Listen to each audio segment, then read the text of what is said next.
a rencontré vendredi les membres du bureau exécutif de l'Association nationale des communes de Guinée. L'objectif était de discuter des stratégies à mettre en place pour donner une force à l'association, lui permettant d'être efficace et dynamique au service de la population à la base.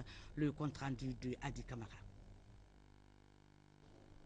Les membres du bureau exécutif de l'Association nationale des communes de Guinée chez le Premier ministre Mohamed Seydou Fofana rencontre simple mais significative en ce sens que cette Association nationale des communes de Guinée est venue remettre un document au chef du gouvernement, document qui fait état des difficultés auxquelles l'association est confrontée depuis son installation jusqu'à nos jours. Depuis que l'association est née en 2005, donc sous le label Association des maires de Guinée, nous n'avons pas encore pu rencontrer le Premier ministre. Aujourd'hui, l'association s'élargit à toutes les communes rurales. Très bientôt, nous devons avoir un congrès pour que toutes les communes rurales puissent adhérer et qu'on ait une seule association en République de Guinée et qu'elle puisse être représentative de tous les élus locaux et sur le plan africain et sur le plan international. Pour cela, nous avons besoin de voir l'État et que l'État puisse bien soutenir cette association comme cela se fait ailleurs. Aujourd'hui, nous avons des problèmes importants que nous n'avons pas encore étalés. Nous avons des problèmes de siège, nous avons des problèmes de cotisation sur le plan national, sur le plan africain. Très préoccupé par le renforcement du tissu social au sein de la population à la base et à l'amélioration de ses conditions de vie, le Premier ministre chef du gouvernement a exhorté l'Association nationale des communes de Guinée à faire preuve de responsabilité et de vigilance en vue d'assurer et de garantir la paix dans les différentes communes du pays. Mohamed Seydou Fofana a aussi mis l'accent sur la protection de l'environnement qui, de plus en plus, est menacé. Vous voyez que le chef de l'État en personne tient à ce que tous les Guinéens s'engagent dans cette problématique. C'est parce que nous savons que tous les pays africains en général sont menacés par beaucoup de choses, dont la pauvreté. La pauvreté qui atteint des proportions insoutenables dans notre pays. Alors la cohabitation entre les communautés, la cohabitation entre les professionnels, tout cela pose des problèmes. Il nous faudrait donc, vous qui êtes, n'est-ce pas, les structures à la base, qui assurer une certaine proximité de l'État vis-à-vis des populations, que vous nous aidez.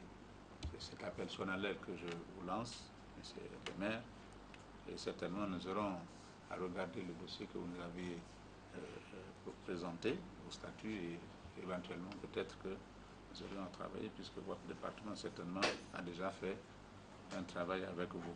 En tout cas, nous sommes engagés à la refondation de l'État. C'est une rencontre qui aura permis au Premier ministre, chef du gouvernement, de transmettre le message du chef de l'État, le professeur Alpha Condé, aux élus, message axé sur l'unité nationale, la paix et la réconciliation nationale. Voilà les maîtres mots que cette association doit porter à la population à la base. Les préparatifs de la campagne agricole 2011-2012 vont bon train. Le gouvernement compte y injecter plus de 200 millions de francs guinéens pour aider les petits exploitants agricoles à relever le défi de l'autosuffisance alimentaire. À noter également que la société guinéenne de commerce a importé 300 000 litres d'herbicides. Le compte rendu de Fodé Kabara. À l'instar des autres acteurs du développement rural, la société guinéenne de commerce international est aussi en ordre de bataille pour couronner de succès la campagne agricole 2011-2012. Dans cet élan, Sogicom International vient d'importer 300 000 litres d'herbicides, dont la majeure partie est stockée dans ce magasin de Matoto. Des herbicides produits par le partenaire allemand de Sogicom, à savoir la société BASF, leader mondial de la chimie, dont le chiffre d'affaires est de 70 milliards d'euros. Nous avons des produits, pas des produits génériques, nous avons des produits spécifiques. Quand vous regardez ces produits, si vous prenez par exemple 2,5 litres pour 1 hectare, quand vous vérifiez pour les autres, vous allez trouver qu'il faut aller 5 à 6 litres pour 1 hectare. À l'issue de la visite de ce magasin, on voit du concret. Premièrement, la quantité de marchandises que nous découvrons dans ce magasin dépasse notre demande. Donc c'est dire le caractère sérieux de l'opérateur. Sous l'œil vigilant du président de la Chambre nationale des huissiers de justice, Maître Saïdouba Kissing Kamara, la commission interministérielle chargée de gérer la campagne agricole a exploré sur place toutes les pistes devant conforter le business du tandem gouvernement Sogicom International. sans oublier le nerf de la guerre, à savoir le remboursement de l'argent investi par Sogicom pour importer ces herbicides. Nous sommes en train de franchir l'étape ultime et décisive pour la réussite de cette campagne agricole. Parce qu'il ne sert à rien de pratiquer les engrais sans que le paysan ne soit protégé contre les mauvaises herbes. Et au nom du comité interministériel, permettez-moi de remercier et de féliciter notre frère Mohamed Kamara pour la confiance qu'il a portée à notre gouvernement. Et nous le rassurons que nous prendrons toutes les mesures pour que le bon montant lui soit payé à bonne date et au bon compte. Aujourd'hui, je suis maintenant reconforté. Là, je puis vous dire que à 80%, la campagne de cette année va réussir. Et je lui promets, au nom du professeur Alpha Condé, qu'il sera dans ses droits. Et même l'argent que l'État guinéen lui doit, nous allons vérifier. Et si c'est prouvé, il sera payé. Parce que c'est des opérateurs économiques guinéens qu'il faut encourager. Le temps presse, ces camions d'herbicides s'apprêtent déjà à rejoindre la Guinée forestière, précisément Zérékoré, Lola, Yomou, Kissoudou, Beila et les autres préfectures de l'intérieur du pays. Avec pour principal souci, tout mettre en œuvre pour que ces 300 000 litres d'herbicides arrivent à bon port et surtout au bon moment. Ouverture ce lundi à Conakry d'un forum sur la gestion de la dette intérieure. C'est une initiative de la Direction nationale de la dette et de l'aide publique au développement. Le coût d'envoi des travaux a été donné par le ministre de l'économie et des finances. Le reportage de Alassane Djogobari. Dans le cadre de la mise en œuvre du projet d'appui à la dette des investissements publics et des organes de contrôle PADIPOC que se tient cet important forum sur les mécanismes de la gestion de la dette intérieure en Guinée. Une rencontre qui a lieu dans un contexte où la dette intérieure représente un sujet de préoccupation pour le gouvernement en raison de l'impact du sujet sur les finances publiques et sur l'économie. Ce, notamment eu égard aux questions qui seront abordées, parmi lesquelles on peut noter la prise en compte de la dette intérieure dans la politique budgétaire, la dette intérieure comme mode de financement du développement et ses impacts économiques et financiers, les causes et limites de l'endettement intérieur, les modalités de gestion de la dette intérieure. Ce séminaire va donc constituer un cadre de dialogue qui permettra aux participants de se familiariser avec les meilleures pratiques internationales en matière de gestion de dette intérieure. Cette formation est le fruit d'un appui de la BAD pour renforcer les capacités humaines et institutionnelles des cadres du ministère de l'économie et des finances. Le tout en vue d'être à la hauteur de la mise en œuvre des mesures de redressement des finances publiques, des mesures déjà engagées en 2 temps par les autorités guinéennes.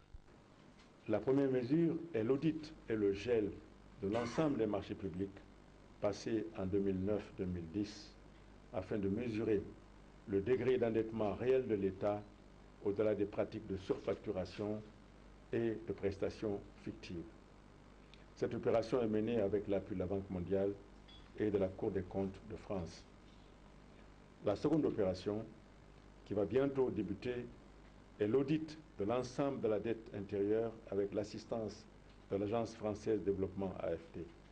Elle vise à établir une base de discussion transparente et crédible entre l'État et ses créanciers intérieurs.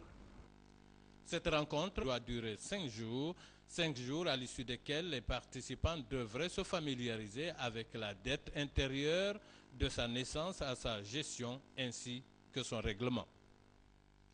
Conférence de presse des partis de l'Alliance Arc-en-Ciel. Cela s'est tenu au siège du RPG à Amdala. Il a été question des aspects juridiques, politiques et techniques de la problématique du prochain recensement de la population. L'accent a été mis principalement sur la reprise du fichier électoral. Abdoulaye Ben Baré. L'Alliance Arc-en-Ciel qui a tenu cette conférence de presse a mis l'accent sur tous les aspects juridiques, politiques et techniques qui méritait plus de détails et d'éclaircissements plus précis. La reprise du fichier électoral a été largement et profondément abordée. Il est question de reprendre le recensement pour obtenir un fichier fiable. Les partis politiques de l'Alliance Arc-en-Ciel ont démontré solennellement leur totale adhésion à la proposition du gouvernement relative à la reprise du fichier électoral.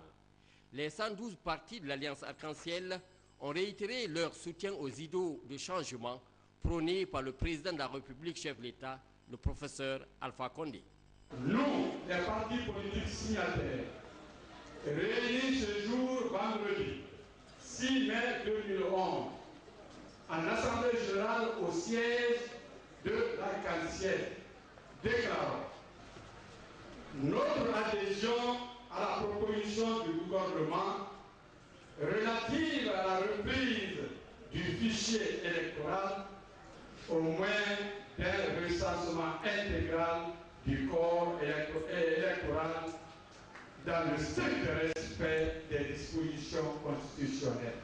L'observation des dispositions de la Constitution du 7 mai 2010 et la loi électorale du 24 mai de la même année nous convainc que sans un nouvel recensement et établissement du fichier électoral, à titre exceptionnel, entre parenthèses, ils vont poser l'électoral, l'organisation de l'élection législative ne pourra se faire avant le 8 janvier 2012.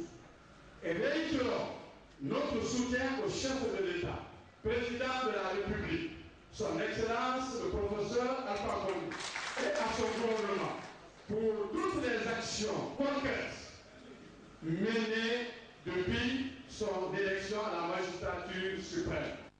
Au cours de cette conférence de presse, quelques priorités de l'État ont été exposées et défendues. Qu'aujourd'hui, nous avons le pouvoir.